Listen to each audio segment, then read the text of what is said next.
Hello, everyone. I'm Bob Keyser.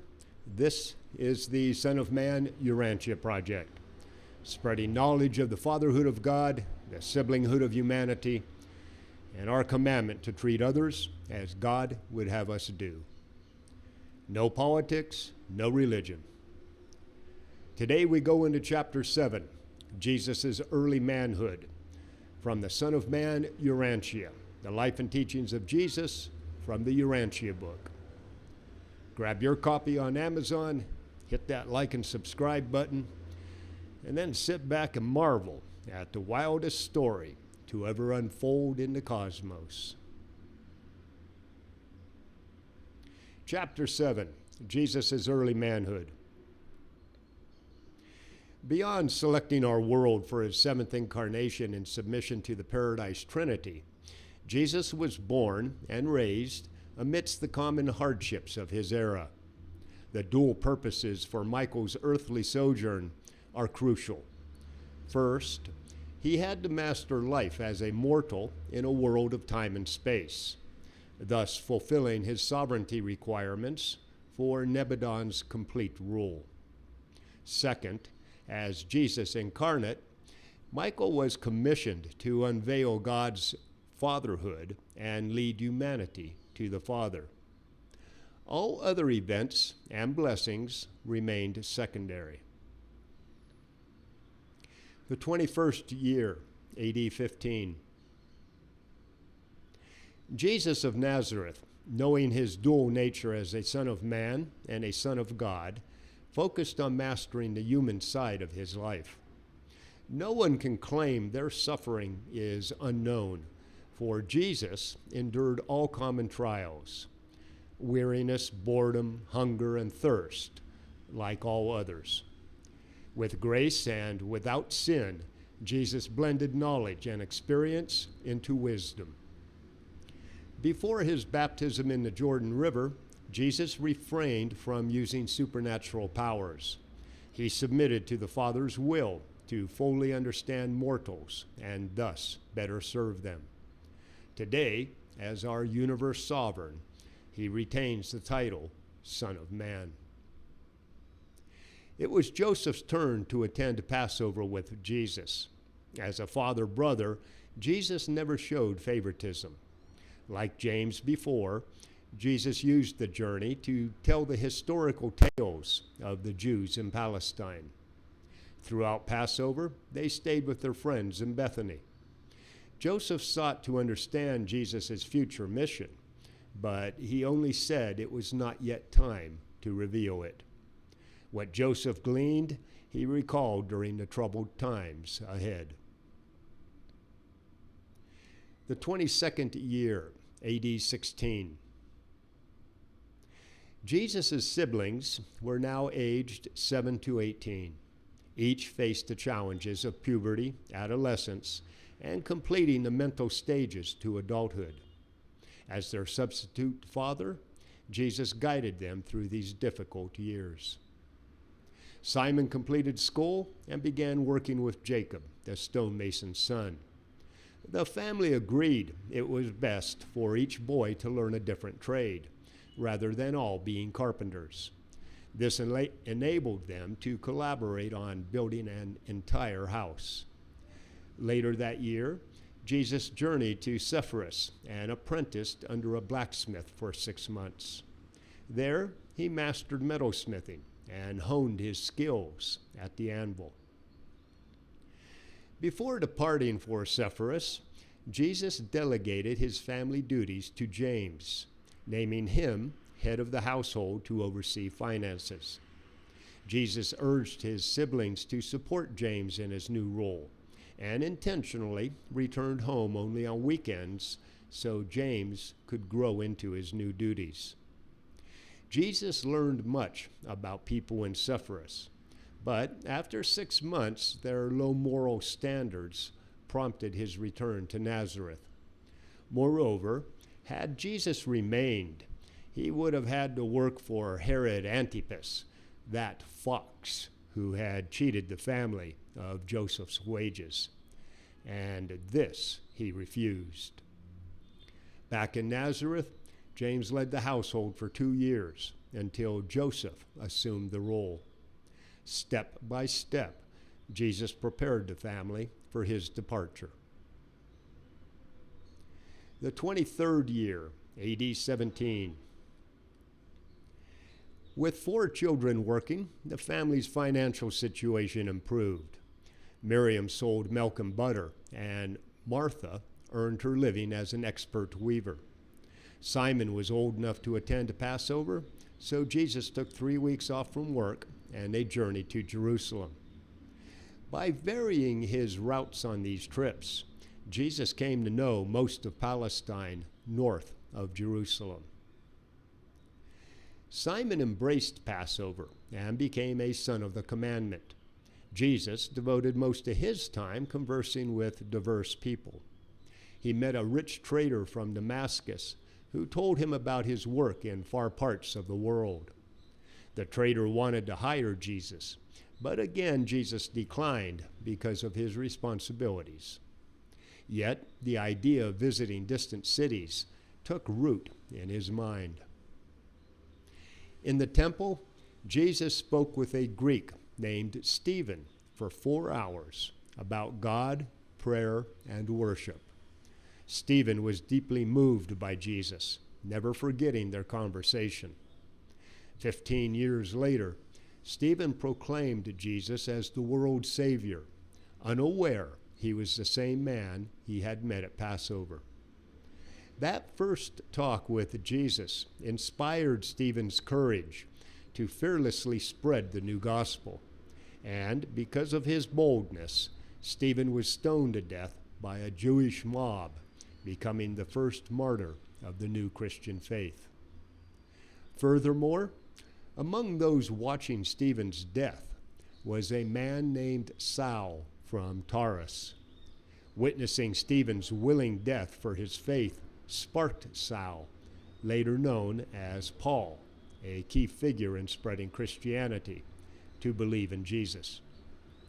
But tragically, Paul crafted a religion centered on Jesus the man rather than a faith rooted in his teachings.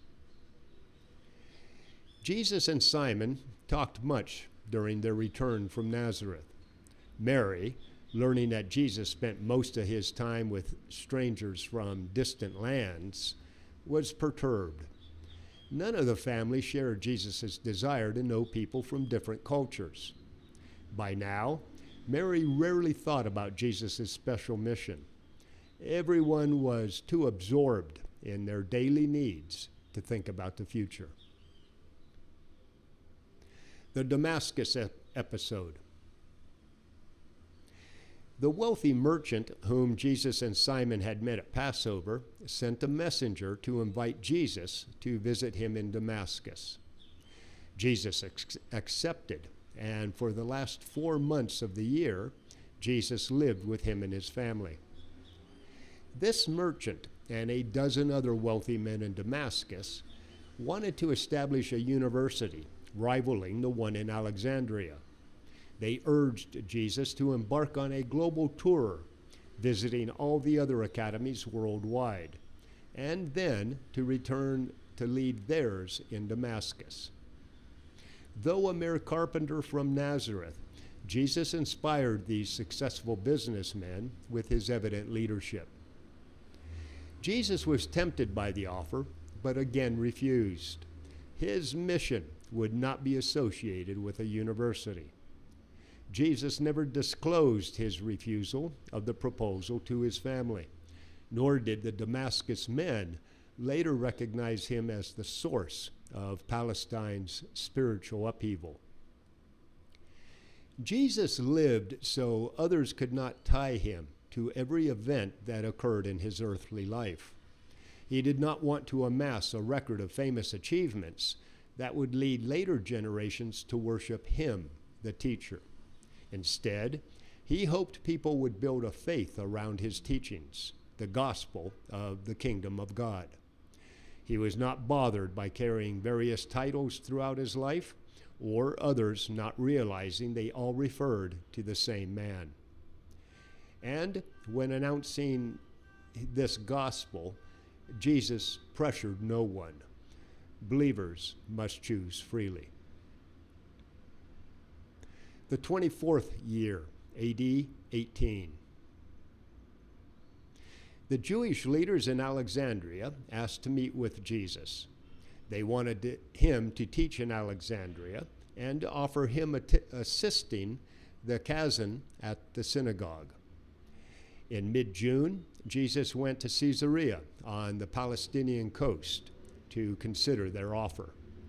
These Jews believed Alexandria would emerge as the culture's global hub and that a Palestinian revolt would prompt Roman devastation, leaving no stone stacked upon another. Jesus declined their proposal, again saying it was not his time. When the men offered to compensate him for his journey, Jesus declined, stating that he could not accept charity while he and his brothers could earn an income. Back in Nazareth, Jesus continued mastering his human mind. In December, James approached Jesus, professed his love for a young woman, Esther, and asked for permission to marry.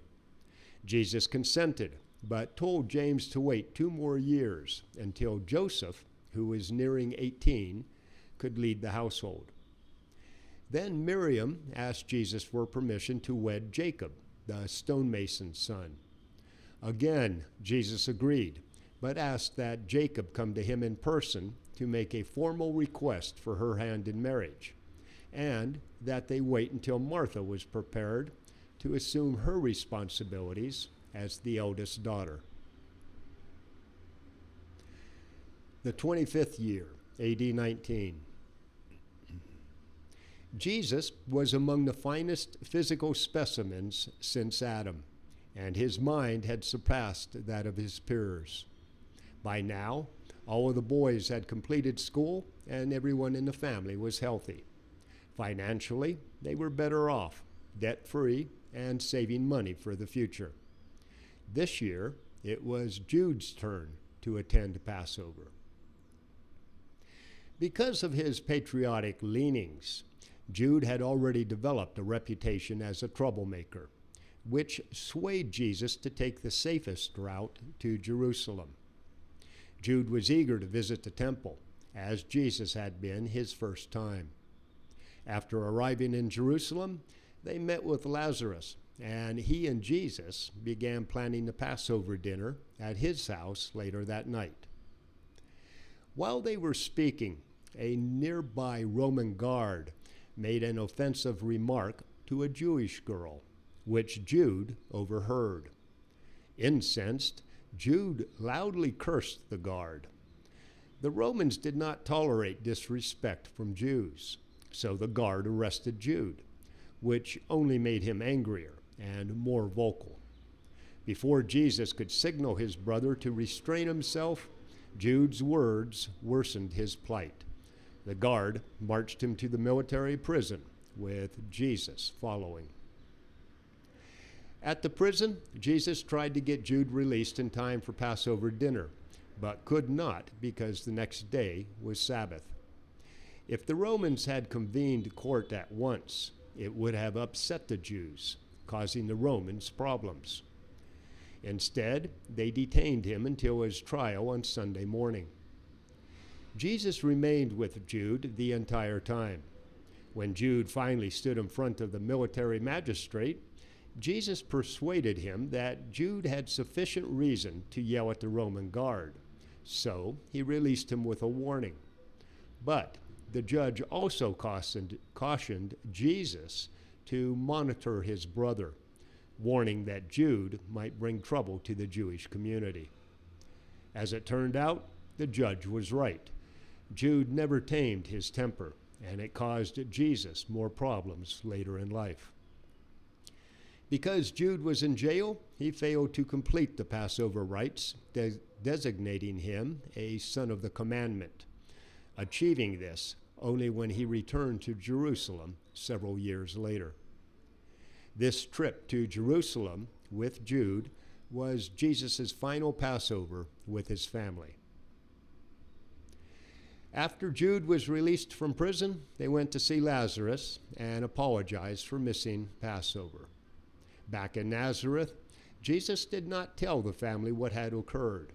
Instead, he gave Jude time to calm down, and then several weeks later, after the two of them had talked it over, Jude, on his own, confessed to the others. He never forgot Jesus' patience with him throughout the episode. Jesus never let contemplating his life's mission take precedence over his joy in playing with the younger children. Little Ruth and her friends delighted in Jesus' company, learning about nature, animals, and his Jerusalem journeys while playing with wood scraps he saved, as Joseph had done for him. In the shop's back corner stood a stone where Jesus sat, often with one or two children on his knees, telling them stories. To the children, Jesus was Uncle Joshua, and with him they learned to laugh with joyful innocence. Jesus shifted effortlessly from deep reflection to lighthearted play, enabling him to spend ample time with the children around him. The 26th year, AD 20. Jesus was aware of his creator powers, but he was also convinced that he should not use them, not yet, and not as the Son of Man. Above all, whatever he did would be subject to the will of his paradise Father. Jude continued to rebel, unable to curb his temper and constantly challenging James. Furthermore, he was not doing his share of the work or bringing in his portion of the family's income. If not for Jesus, James and Joseph would have forced him out of the house. But Jesus advised them to be patient. He suggested that they show Jude a better way through the example of their own lives and their care for one another. They agreed, and the family remained united. But Jude did not calm down until after marrying. Gradually, Jesus' family adapted to his absence. When the time came to be about his Father's business, he wanted to move freely as needed. Jesus was on earth to experience humanity's many facets, and in doing so, both earn his right to rule our universe and reveal to us his paradise Father. Mary sensed that Jesus was preparing to depart, yet remained uncertain about her son's purpose. Other than the times when she recalled Gabriel's message, she had lost hope that Jesus was the Messiah. She wanted him to share his destiny, but he would not speak about it to her or anyone else. This year, Jesus devoted private time with each sibling, often strolling in the country.